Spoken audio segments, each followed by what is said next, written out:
Hey guys, it's Kugel again with another ROM review, and this time I've got a pretty unique ROM. Now there are only two basic, well there used to be three, but now there are only two basic KitKat TouchWiz ROMs available for our device. And this time I've got one of them, which is a QS KitKat for Galaxy S3, so stay tuned for that.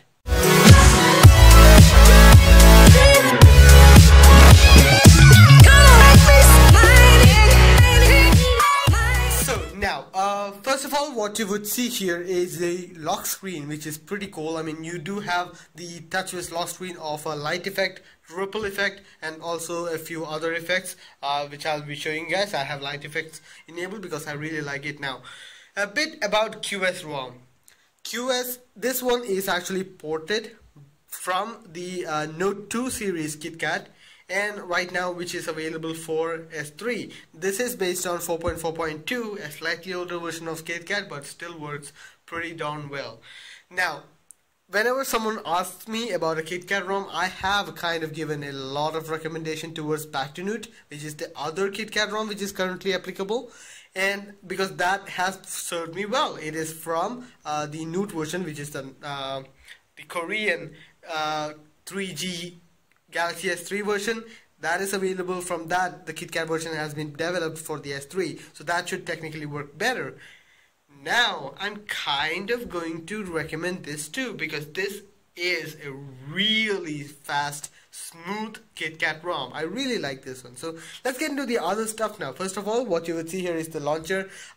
It does have a very specific Aroma installer. This is not a small ROM either. It's about 1.3 gigs worth of ROM, so you have to download that and install that. There is an Aroma installer which I'll be taking you through probably in another video. So yeah, the launcher I have installed is the S5 launcher, so you have that. Pretty neat. You can see the multi-window stuff is here. You can enable that. I really like multi-window because it literally makes your full screen be something which you can use. I mean, you can use all of this screen. You can have a video playing, chat with some friends, and do a lot of stuff with that. So let's get into the settings menu. In the settings, you can see about phone page. So yeah, this is 4.4.2, so you do have that. Baseband is this. Now, while installing this ROM, there is a slight problem. If you max out everything, if you install everything with S5, full S5 mod, your baseband will not be flashed, so you will not get a network. Now the kernel also, there are three kernels available, which is Boefla kernel, Agni kernel, and also stock modified version by QS. So there are three kernels available. I guess the stock modified kernel does not support a lot of features which Samsung only supports. It doesn't work out that way, so yeah, that's there. If you want to donate to this guy, here is its details. Pretty awesome. You should do that. Now let's get into the settings now. First of all, this is a stock based ROM, so every option you are going to find in a TouchWiz ROM is going to be here. So you will have all the options.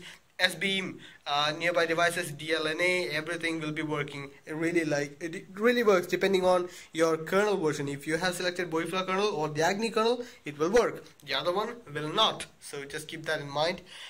It also has the Wi-Fi quick select, which is smart select, because mobile data has to be enabled. You can actually use both to actually have a really fast connection to the internet. You can have that working. Really neat. My devices page, you have the lock screen options. In the lock screen option, you have a few security options. Now, face unlock is an option in the Aroma installer. You can install it if you want to, which I probably will not be using because it's a really gimmicky feature. So yeah, multiple widgets in the lock screen widgets, shortcuts, and unlock effect. This is what I was talking about. Ripple effect is a standard S3. Light effect is AS4. Particle effect is S5. Watercolor effect, I guess, is from Note 3. Blinds, it's pretty awesome. Pinball, I'm not really sure of. And water droplets is from the older Samsung devices. So you have all of that. I'm not going to show you guys because you have probably seen that. There is that option. Pop-up notes and help text can be disabled from here. Display options. You have multi-window. You can enable the multi-window. Also, you can enable that from the notification panel also by clicking this. So if you don't want multi-window, you can have that. But I really don't see you guys disabling that on a stock ROM, because it does work. Yeah. Screen modes. You have a few screen modes. You have adaptive display, which will select better screen mode depending on what's being displayed. Brightness, automatic brightness, brightness adjustment, all of that will be working. It's really nice. Auto rotate screen timeout, all of this. Font sizes, I really like font sizes because I can set it to tiny. It also has a built-in font style structure. You can have that also. Display battery percentage, adjust screen tone using for better colors, etc. You can have that. All of these features are working. It's really nice. I mean, these are the stuff which I really like about the Samsung guys. I mean, they have actually done a good job with the stock ROM, but that's the problem. We can only get all these features on a stock ROM. Something really bad about that. I really don't like that. So yeah.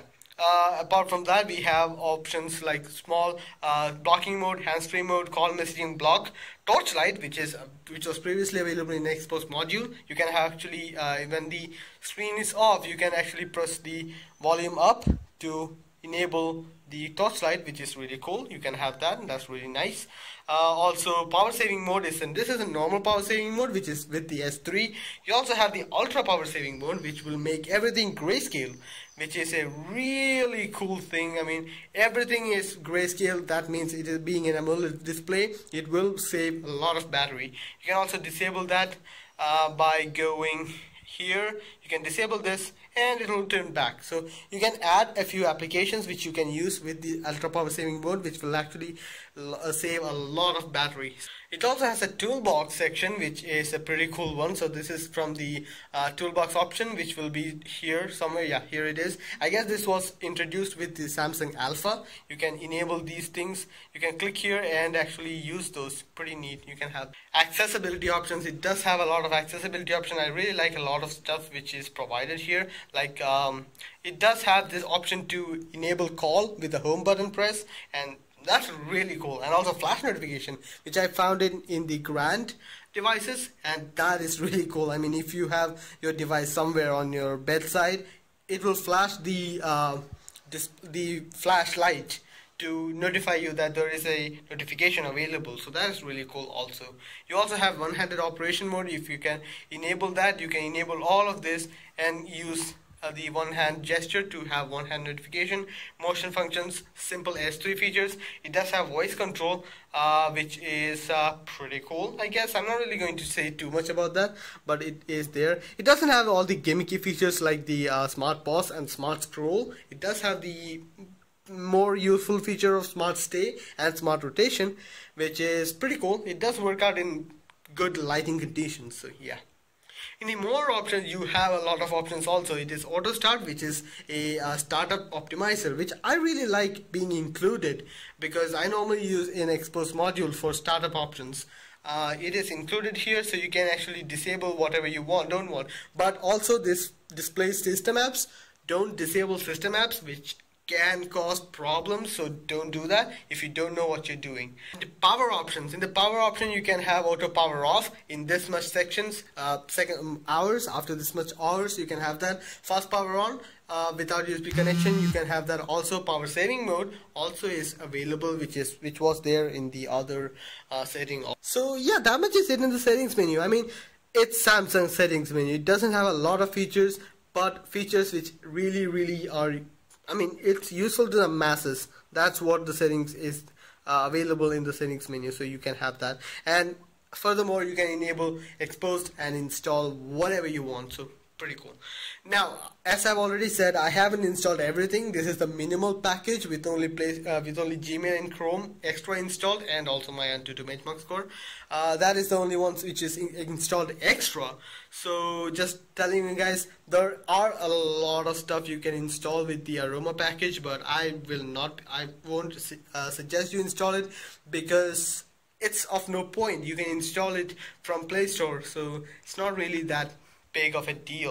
All the apps here are also themed, like the calculator, which is themed like S5. I have enabled the one hand operation mode. That is why this is there. So S5 themed, everything is S5 themed because I have selected that option for that. So you have that. Now the camera is also pretty awesome. I mean, Samsung camera is a really great one. It does work out neatly. The quick fire mode is really cool. You do have the slow motion and fast motion for video recording, which is really cool, which is from the Note 2 cameras. You have that also, really neat.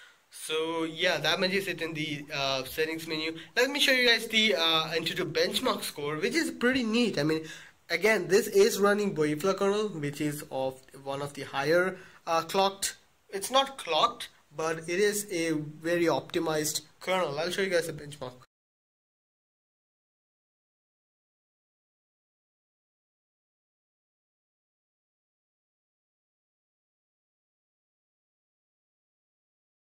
So guys, there you have it. That is the benchmark score which I received, which is about 26,000, which is on the higher side for a stock based ROM. Now again, this is using Boefla kernel, which is a higher clocked, which is a performance optimized kernel. So yeah, just wanted you guys to know that.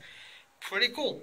Now I'll show you guys the battery usage too, which is pretty strong pointer for this ROM. This is a stock based ROM, so that it will be optimal. I mean, it is more given that it will be having a better battery life, but you can see it is with all screen on, and you can see it doesn't really have a wake clock issue, unlike other Samsung stock ROMs which I know of. So that is a really cool feature, and you can see my signal is not the best. You can see the signal is not the best even now.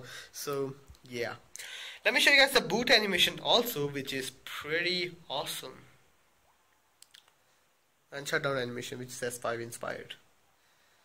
This is the boot animation with the S5 sounds, and it is S5 inspired, so that is really cool. So yeah, I guess that much is it about the ROM. And again, I would like to tell you guys that this is one of the better stock ROMs I've used. I really like it. I'm going to recommend this more to a lot more people, because I've got a lot of requests about a good ROM for them, and I guess this will please a lot of people. So yeah, and also you need to install it correctly. I will show you guys the installation process also, so just stay tuned for that too. So yeah, I guess that much is it about the ROM. Hope you guys like the video. Please share, subscribe and like the video if you found it useful. See you guys next time. Bye.